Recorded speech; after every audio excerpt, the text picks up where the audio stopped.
Okay, so I hope that this will stay stable, because I just have a pair of scissors here to hold up my phone, and a body lotion that I guess I haven't used, so I just found some stuff on my table to hold up my phone.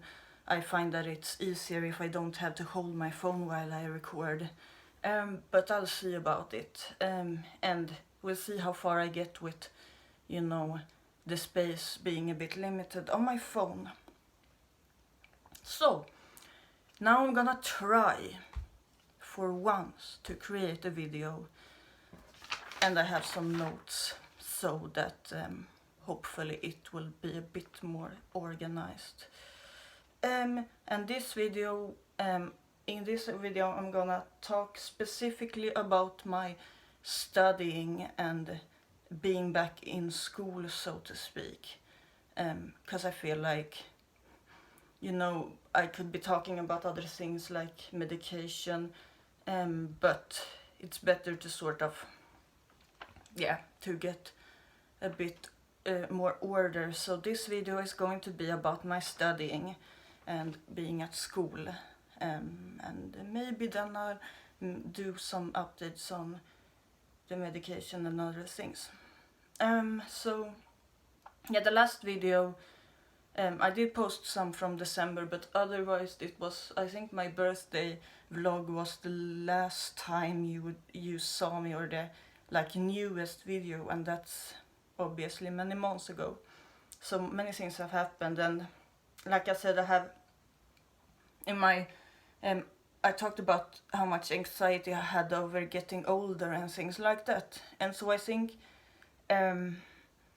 around the New Year's I had some issues with going through existential crises all the time, thinking about existential questions and things, and I'm so old now and haven't done anything with my life.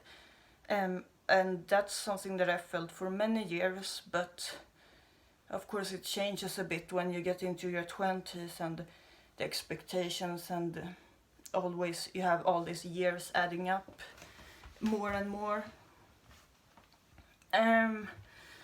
So yeah, I thought okay, now what can I do with my life? What is realistic? And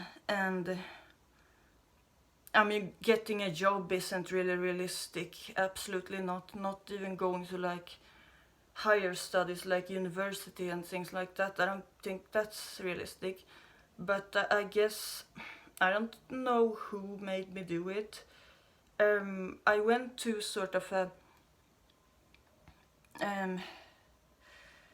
what do you call it? It was like a group where they talk about autism, and I think someone there said that they've been sort of dropping out of school but then going back, and that it turned out to be much easier than they thought.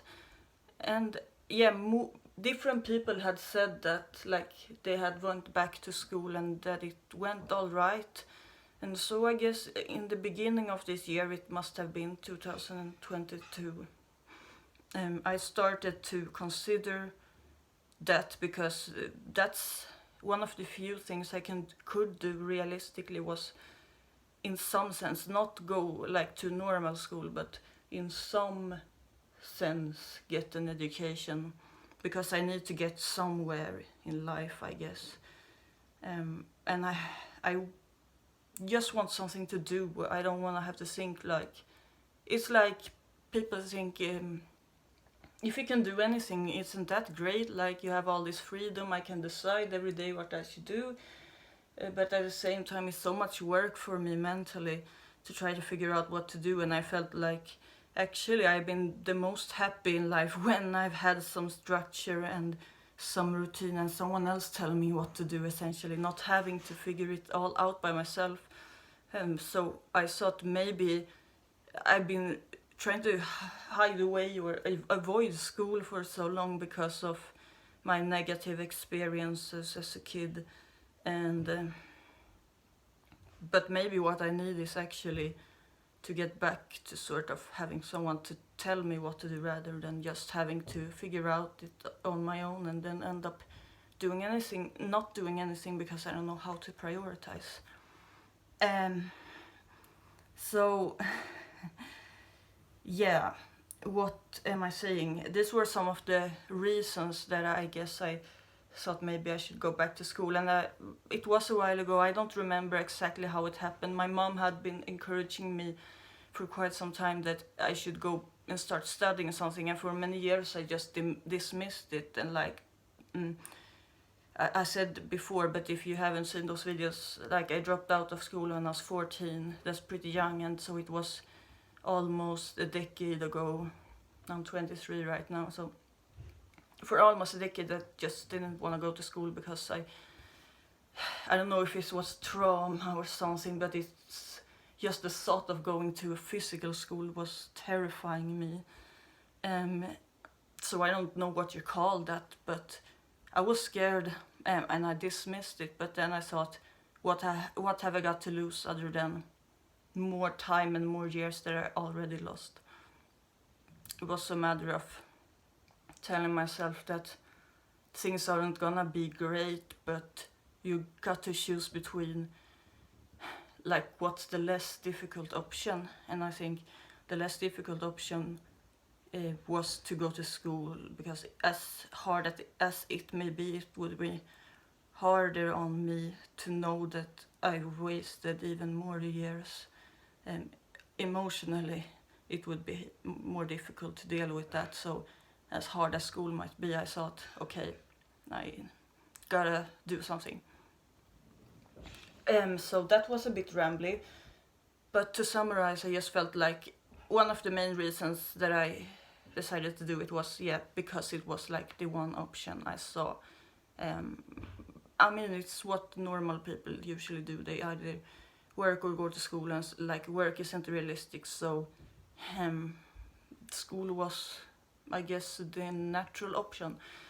So I did take a test, a Swedish test, language, because they wanted to know which level I was at. And so like I said, I dropped out in 8th grade, but then I took the test, and it was either January or February, and this was before we decided, I think, that I was gonna go back to school. So it was just so that we could know what level I was at, and if I would need to go back to essentially middle school, if you call it that. But I ended up being at a higher level than that. Like my writing was at level 3, which is, I mean, grade 3 is basically, I think you're around 18 when you go there. I didn't do so well on the reading comprehension because I didn't quite understand what they were asking me to do. I think, and I got quite stressed out. I think I could have done better, but on the writing, I ended up like doing, like at maybe what an 18-year-old or so would do. And this is, of course, with me not really being prepared for it, and being out of school for a long time. And my mom was like kind of shocked at that, and I was like, I don't know, I mean, I'm happy with that, you know, I'm satisfied, but it's not as shocking, because you can learn quite a bit just studying online.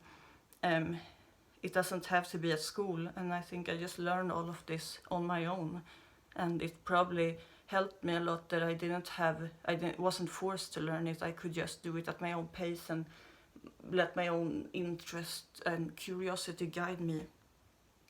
So yeah, in a sense I'm not really surprised, but of course I'm quite happy that I ended up doing quite well. And then this recommended that I go to the second course, because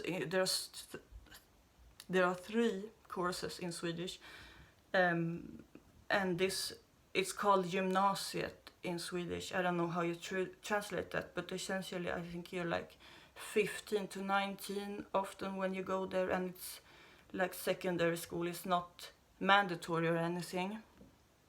And I never went there, but like you're expected to go there, even if it's not mandatory. It's like quite weird if you just drop out of school when you're like 15 or so. But so yeah, you go there for 3 years, and they recommended I start at level 2, but in order to take a so-called gymnasieexamen, which is like some sort of, I don't know, certificate or proof that you made it, you have to take all the grades.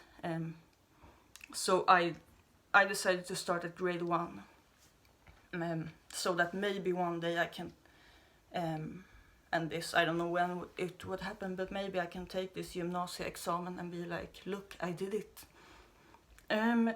So in mid-February I started, and just so I didn't mention this, but this is online school. This is not where you go physically. The only time you have to go physically is when you have a test, but that's not very often. So that was one of the reasons, because I saw that, where I find out that you can do it on your own at home, and so you don't have to deal with other people, you don't even have to go outside, and I don't think I would have done it if this option didn't exist. But this is online, and also I took it at like half, not full time, but like half time or whatever you say.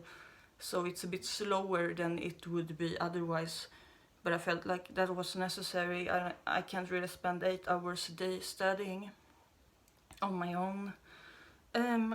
So in mid-February to mid-April, I think, was the first course, and then I pretty quickly went on to the second one. This is from May to July, and I just started the third one, and this is even slower, by the way. This is a quarter speed basically, and I started in late August. So I'm in the 3rd grade now, so if I manage to finish this and get approved, then I will have done all of the courses that you would do in Swedish before you go to like university or so.